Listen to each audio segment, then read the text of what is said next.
जसा काय तोंडाकडे चहा गेला आणि चटका बसला ते म्हणते बाबा चहाले दलमय लाव. अगं बया बया तिथं म्हणली योग तर मयाच पालतीच. आता बोलायला काय हलक पण तिने वळ केलं पसंती देणार दुसरे. याला चटका बसला हे म्हणताय चहाले दलमय लाव. त्या नवरदेवाने कप उचलला आणि तोंडाला लावला आणि त्याला पोळाला. ते म्हणते फणा लाव मला बी लईत पोलाला. मग हे दोघही बोबडे हे म्हणतं चहाले दलमय ते म्हणतो होन लाव मला बी लईच पोलाला. आता ती काय दम काढती काय ती म्हणते प्यानं मन फुतून फुतून आणि बतीत वतून. ह्यानी तिचा आवाज ऐकला जी उठले आणि पळतच सुटले महाराज. त्या नवरीचा बाप दारातच उभा होता. त्यांनी दारातच अडविले महाराज दोघं. ते म्हणले दी पसंती. ते म्हणताय न अरे झालं काय देऊन टाक पसंती. नाही नाही पोलगी बोबली पोलगी बोबली आणि तू काय चांगला आहे का म्हणले तू बी बोबडाच आहे ना आहे का नाही जशाला तसलं. ते म्हणते पोरगी बोबली. ते म्हणते बोबडी म्हणून काय झाली. ते म्हणला ती बी बोबली मी बी बोबला लेकलो थोकले बोबले बोबले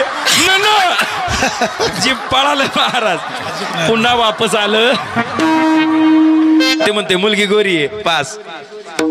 या म्हाताऱ्या माणसांना विचार अनुभव असतो महाराज उभ्या आयुष्याचा. ते म्हणते अय हो म्हण नको का अरे दिसायला गोरी आहे पण लक्षण काय बरोबर नाही हो. हे 32 लक्षण लक्षात आलं तुम्हाला.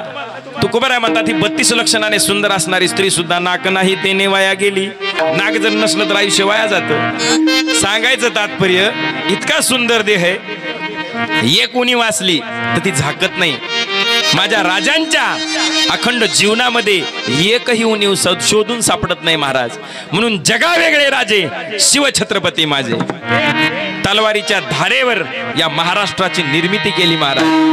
हाती तलवार घेऊन रणी भिडला या जाऊन केली मुघलशाही नष्ट.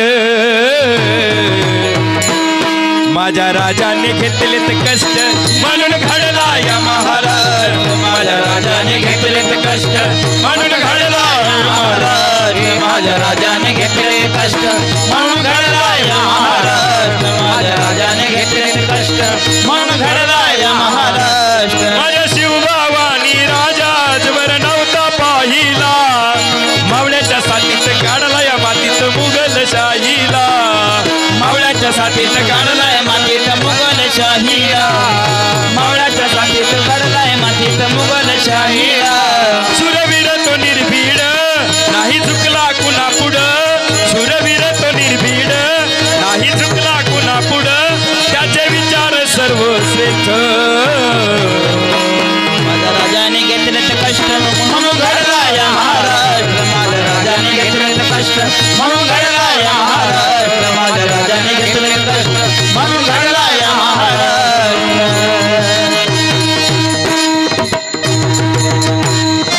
माझ्या राजाने घेतलेत कष्ट म्हणून घडला या महाराष्ट्र. हे राज्य उगाच तयार झालं नाही.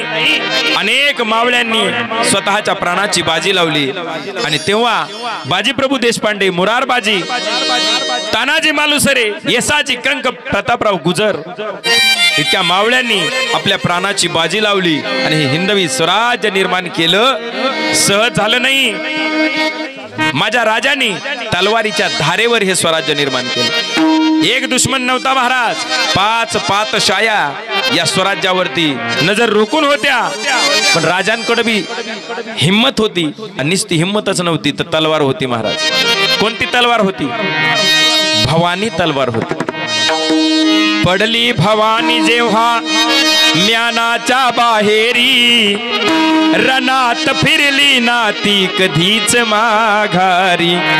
तख्त दौलती समोर केली नालाचारी. कधी न झुकली ती दिल्लीच्या दरबारी. तमाम राजशाहीचा ताज तिने ठोकरला. मराठ मोळ्याचा वेश तिने पांघरला. तसं धर्माचं रक्षण करायचं असलं तर हातामध्ये शस्त्र असावं लागतं महाराज. हे की नाही. ऐका तुम्ही जे जे देवाचे अवतार झाले त्याच्यामध्ये बघा ना. प्रभू रामचंद्रांच्या हातामध्ये काय बरं. एक पाय पुढे एक पाय मागे. हातामध्ये धनुष्य आहे आणि मध्ये बाण लावलेला आहे. म्हणजे हातामध्ये धनुष्य आहे आमचे बजरंग बली बघितले की गदा हा गदा आहे. घेऊन या चक्र गदा घेऊन या चक्र गदा घेऊन या चक्र गदा वा वा घेऊन या चक्र गदा हाची धंदा करीता हाची धंदा करीता भक्त राखे पायापाशी भक्त राखे पायापाशी भक्त राखे पायापाशी भक्त राखे पायापाशी घेऊन या चक्र गदा हाची धंदा करीतो भक्ता राखे पायापाशी दुर्जनाची संहारी